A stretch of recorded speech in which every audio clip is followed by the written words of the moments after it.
Hello and welcome to the Lancet Voice. I'm Niall, Boyce and I'm here with Chloe Wilson. We're talking about AI. Well, everyone is talking about AI, but we're talking about AI in the UK National Health Service, the NHS. This month, the NHS announced that it was accelerating a major rollout of AI tools to cut waiting lists and to improve care. Now, these innovations include a triage tool in the NHS app, and also access to AI note-taking tools for clinicians. So we're going to be talking about what this will mean in practice and how doctors and patients are likely to feel about it. So first of all, Chloe, shall we start with triage? That provokes strong feelings, I think. How do you feel about it? Yeah, so I feel quite conflicted about these things. So there's triage with the app. So, you log onto the app and then put in whatever your medical complaint is, and then it'll ask you some questions and then decide what to do. But to be honest, I feel quite uncertain about triage, even by a receptionist in general practice, to be honest. Like I understand the purpose of it, to try and determine who should be seen first, but I really don't think that patients should be forced to tell people who are not medical what the problems are that they're presenting to their general practice about. And, if you think about things that might seem not particularly urgent, like fatigue, that could be downgraded and said, oh, well, you don't need an appointment for weeks. But actually, fatigue could be a symptom of something like acute kidney failure. So I feel a bit uncertain about even having the receptionist do triage. So then that might give you some insight into my thoughts about having AI do triage. Yeah, and people hate being triaged. Yeah. I mean, I see it's necessary, but the thing is, my experience is that from the clinician side, you say, oh my gosh, there are all these people and they all want to be seen now. From the patient side, often they've been living with a condition, they've been worrying about it, they've maybe been talking to their friends or their family about it, and then finally they've plucked up the courage to go and see a doctor, and at that point they experience this as a barrier. Yeah. And I think from what you're saying, hey, I mean, this is clearly an issue at the moment, but then with AI, it's almost an even bigger issue in that you have this impersonal process. We know people hate being AI screened for jobs. We know people hate phoning up call centers and having a robot answer and put you down the right pathway. So I think you need to be quite cautious about putting that experience into the health service. And that's just my instinct. I don't know what you think. No, I agree. I think that you're in often quite a vulnerable place when you are needing to seek healthcare. And we've all been through the experience of having to talk to a bot, when you're trying to get through to your bank or to a call center to discuss, about your Wi-Fi. And I just don't think that's the experience that you want when you're trying to get through to a GP. I know there's obviously the huge frustrations at the moment when you call and you're like 15 in the queue and you're waiting for ages with the 8 a.m. rush. But I just have a real problem with the way that AI is being rolled out in the NHS. Like, I think it's really just being used as a plaster. I don't think the problem with the NHS is that we're not efficient enough, to be honest. I think that we're so efficient and no other business would be expected to run in the same way that the NHS is. And they're saying that AI is going to save us time and make us more efficient. But actually, I think they just need to spend more money and hire more people because GPs are overwhelmed, receptionists are overwhelmed, and I think AI is being used as a cost-cutting measure, and I don't think that's right. And that's interesting because I know that when this was reported in the newspapers, Lynn Woolsey, who's Chief Nursing Officer at the Royal College of Nursing, gave a quote. She said that while this could be an important step in upgrading technology, she said, there are also warnings to heed with growing concerns about overstated, overly optimistic assessments of the productivity benefits from AI. We cannot have situations where it increases bureaucracy through the need to correct flawed or inaccurate work. So, the worry isn't just, well, is efficiency the issue in the first place? The issue is, might this inadvertently make us less efficient? Yeah, and I think it could, and I think there's all sorts of issues that haven't been discussed in enough detail around, what about when AI gets it wrong on a triage tool, or what about patients consenting in to using, a triage? How easy is it if your GP practice has implemented something like Emma, which is the AI tool for the receptionist? Well, what if you don't want to speak to Emma? How do you actually get hold of a person? It means that people will then go down actually to the GP practice and you'll have a big queue at the reception. So I worry about how they're wanting to use it. I think that AI has a lot of promise because there's obviously an ideal system and then there's the reality of the system that we're actually in currently. But I think the focus should really be on using AI to make us better because we need to be better as well for patients. We get it wrong still a lot of the time. And I think that's partly due to all of the pressures that we're under. But I think that should be the focus, that actually we should be able to give people better care rather than giving people faster care. I mean, of course, they need faster care to be better as well. Ideally both. But, it strikes me as well, even the name of this AI, Emma, has a sort of certain gendered assumption to it about, who a receptionist might be. And this sort of hits on a bigger issue, which is that we know that AI, these things are trained on existing information. Existing information have biases, and often those biases go against some of the more vulnerable members of society. And that makes me a bit concerned about a one-size-fits-all AI tool trained on all of the biases and the assumptions that we know exist in medicine and what that means for patients. Yeah, I think that we've never needed more to really rebuild the stronger doctor-patient relationship or healthcare professional-patient relationship. I think that trust is really kind of going out of the window, and I'm worried that we're sleepwalking down a path really of no return. And because AI has become part and parcel of general everyday life now in the UK, I think it's just become, in part, it's become expected that AI is going to be used. But I just worry that we're not understanding all of the implications that it's going to be if we start using it every day as part of a triage system, and we haven't even talked about using it, the ambient voice technology as part of the scribes, because I feel really uncertain about that aspect too. Yeah, so we've now got past our AI receptionist. Yeah, we're now in the consulting room. I always found in practice taking notes quite difficult. Now, I don't mean that I didn't know what to write down, but what I mean is that when you're talking to someone, especially in mental health, perhaps, and they're telling you something which is very personal and very painful, it looks very weird to be typing on a keyboard as they do that. It's not good. In fact, one of the great books which I always relied on, which is a book by a guy called Anthony Storr called The Art of Psychotherapy, he goes into some detail, as I remember there, as where you should place the notepad so that you can pay attention to someone and write at the same time. And that's actually really useful advice. So, on the one hand, I think, AI scribe, that's quite nice if you could just have the patient in the room and talk to them and the AI stuff takes care of it. But then there is the worry that this changes practice. There's that article in JAMA Psychiatry a while back saying, okay, it produces these lengthy complete notes, but there seem to be fewer documented actions that the scribe somehow changes practice. And I don't think we quite fully understand that process yet. I don't know what your experience of this has been. Yeah, I mean, I know a lot of people who are using AI scribes in practice, and there are certainly the pros and cons. Like, I think there's nothing worse than if you're going and talking to your doctor about a really intimate and personal issue and they're not looking at you, they're looking at the screen and typing. It's awful. It's a horrible experience. But good documentation is a really important part of patient care now, because you have to be able to look back at the notes and have an accurate representation of what's been going on so that you can have continuity of care, particularly when you're not seeing the same person again. And for this one, I think it's kind of a case-by-case basis.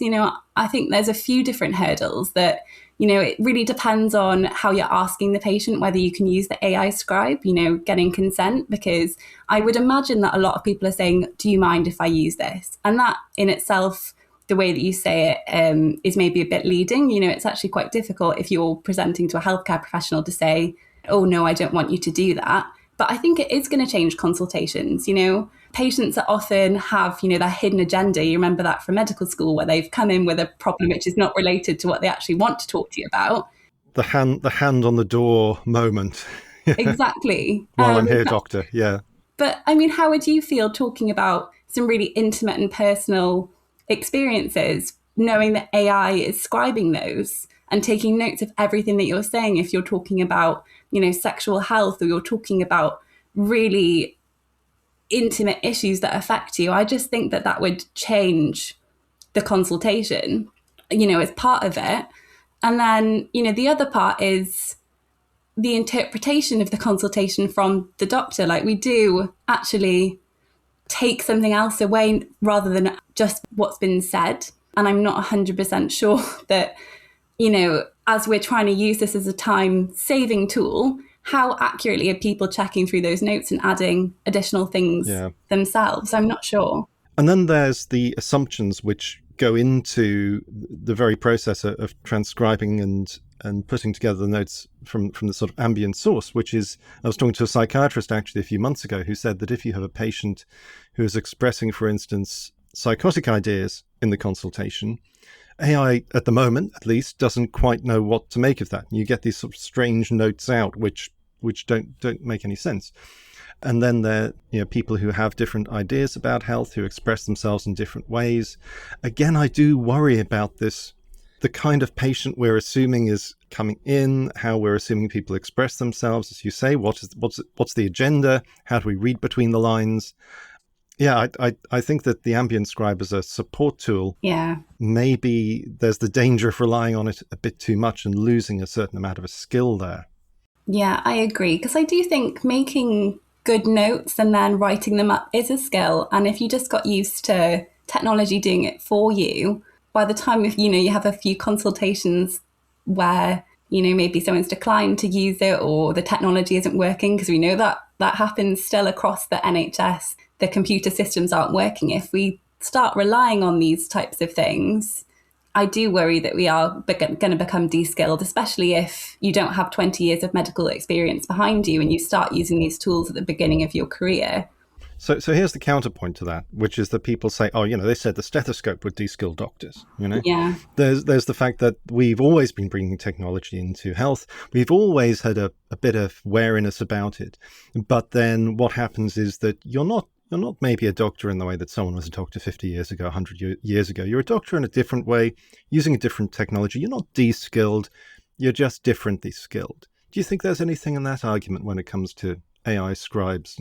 I think that there is. And that's what we were talking about with how AI should be used as a support to actually enable better care and better practice.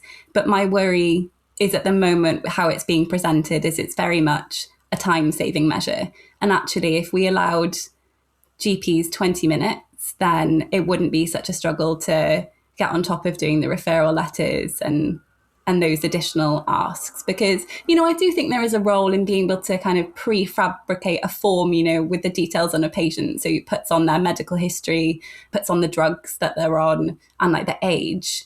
So I think there is a role for it to be able to help with doing referral letters and things quickly. But I don't think it should ever be a replacement for your own clinical insight and summary of what the patient has come in with and what your plan is. Yeah, so for instance, I can see a lot of value in a system, as I know systems exist, being developed that take, say, an electronic health record, the notes, and can from that derive what would be, say, a score on a tool such as the PHQ-9 or EQ-5D-5L, that, these, a bit of jargon, but basically those are the tools we use to make the intangible tangible. So things like mental health problems or issues with disability, that you can actually rate and score those.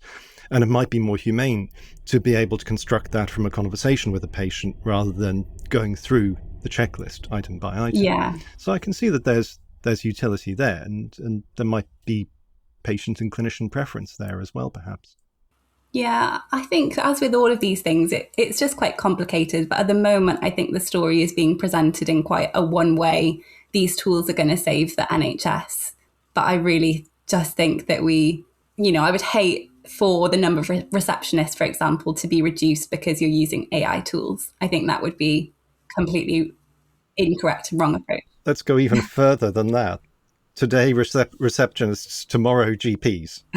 If we have an AI that can triage patients effectively, and I know I don't mean to make light of this because I know we're talking about people's livelihoods here, that if you have a tool which can triage and refer to secondary care appropriately or recommend self-management, that then some people would question. I know some people are already questioning whether you need a sort of human in that particular loop. Now, of course, the response to that, which I've heard, is, yeah, but who's actually taking responsibility then? But I don't know how you feel about that. It's always difficult to remove one's personal feelings from this, but I don't know how you feel about it. It is, and I don't think I can. But my worry is that someone who wasn't working in health would think that's a great idea, and that's the path that I worry we'll end up going down. But I just don't think that that's a system that would ever work. And we don't have the evidence yet either. I think for a lot of these tools, that's the other aspect that we've been talking about. I'm missing the really strong evidence and the trials for how well they're actually working and what they're doing in practice. I think that we do need to be collecting that evidence as we're going on and then adapting if things are not working as well as they should be. But at the moment, I think that we're just going along head first where we don't have the budget and we're not planning on increasing the number of clinicians and support staff, which we need to. And if we're talking about evidence for efficiency, we know that quite short interactions with humans are actually pretty efficient. We know that in terms of health advice, for instance, smoking cessation, alcohol cessation, that brief interventions can be pretty effective. So, it's not as if the human is always the least efficient option. But to pick up on what you were saying, I think that there is a sense with AI of inevitability. There is a sense that it's this, like the Terminator, it's just going to keep coming. And we can either sort of go with it or get out the way. But from what you're saying, you think that maybe we should be making a more active choice rather than saying, firstly, this is inevitable, and secondly, it is inevitable in this particular shape and form. Exactly. I think that for every different use of AI, even though it seems that they might be similar when we're talking about ambient scribe technology versus AI triage, I think they're very different things. And one might work, whereas the other might not. And I think that we just have to be brave enough to take a closer look and react if something isn't working as we hope that it might do. Whereas it feels to me that from what we've heard from the government and other sources, that they have more of this train idea rather than let's assess at each step, whereas I don't think that's the right approach.